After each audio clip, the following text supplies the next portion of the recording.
Straight of ஹார்முஸை வந்து நாங்கள் டெம்பரவரியாக halt பண்ணுறோம் அப்படின்னு சொல்லி இவங்க ஈரான் வந்து டிக்ளேர் பண்ணாங்க. ஈரானோட பார்லிமெண்ட் அதுக்கு அப்ரூவல் கொடுத்துருச்சு, மோஷன் பாஸ் ஆயிடுச்சு. பட் ஆனால் ஈரானை பொறுத்த வரைக்கும் பார்லிமெண்ட்டில் மோஷன் பாஸ் ஆனாலும் சரி, சுப்ரீம் நேஷனல் செக்யூரிட்டி கவுன்சில் ஒன்று இருக்குது, நேஷனல் அதாவது அந்த நாட்டினுடைய சுப்ரீம் லீடருடைய நேரடி கட்டுப்பாட்டில் இருக்குது. அது அப்ரூவல் பண்ணால் மட்டும்தான் ராணுவ ரீதியாக அடுத்தடுத்த நடவடிக்கைகள் பண்ண முடியும். ஸோ இப்போ நீங்கள் இந்த ஸ்ட்ரெயிட் ஆஃப் ஹார்முஸ் அப்படிங்கிறது பார்த்தீங்க அப்படின்னா அது ஒரு 50 கிலோமீட்டர் கடல் பரப்பு. ஸோ ஒரு வளைவாக இருக்கும். அதனுடைய வித்து பார்த்தீங்கன்னா ஒரு 33 கிலோமீட்டர். இது வந்து ஒரு பக்கம் ஈரான், இன்னொரு பக்கம் பார்த்தீங்கன்னா யுஏஇ, ஒமன், சவுதி இந்த நாடுகள்லாம் இருப்பாங்க. கடல் பரப்பு அப்படின்னா வந்து நார்மலாக இருக்கிற மாதிரி இருக்காது. அந்த 33 கிலோமீட்டர் வித்தில் ஒரு 2 இடத்துல தான் பார்த்தீங்க அப்படின்னா ஆழம் ரொம்ப அதிகமாக இருக்கும்.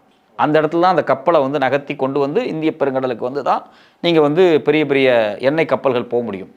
அதில் குறிப்பாக பார்த்தீங்க அப்படின்னா ஜப்பான், சவுத் கொரியா, இந்தியா இந்த 3 நாடுகளுக்கும் தேவையான எண்ணெய், நேச்சுரல் கேஸ் இது எல்லாமே இந்த வழியாக தான் போகுது. அது சவுதியிலேருந்து வந்தாலும் சரி, இல்லை நீங்கள் ஈராக்லேருந்து எடுத்தாலும் சரி, நீங்கள் ஒமன்லேருந்து வந்தாலும் சரி, இந்த வழியாக தான் போகணும். அது நிறுத்தினா இந்தியாவுக்குமே பெரிய ஆபத்து, மிக மோசமான பாதிப்பு இந்தியாவுக்கு.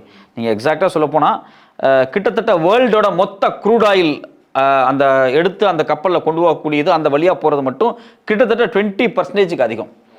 ஒரு நாளைக்கு பார்த்தீங்க அப்படின்னா 600 பில்லியன் டாலர்ஸ் மதிப்பிலான எண்ணெய் அந்த வழியாக தான் கடலில் போயிட்டுருக்கு.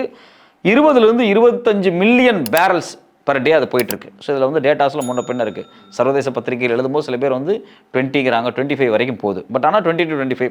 இதில் முக்கியமான விஷயம் என்னென்னா ஜப்பான், சைனா, சவுத் கொரியாவுக்கான நேச்சுரல் கேஸில் 60% அந்த ரூட்டில் தான் போயிட்டுருக்கு.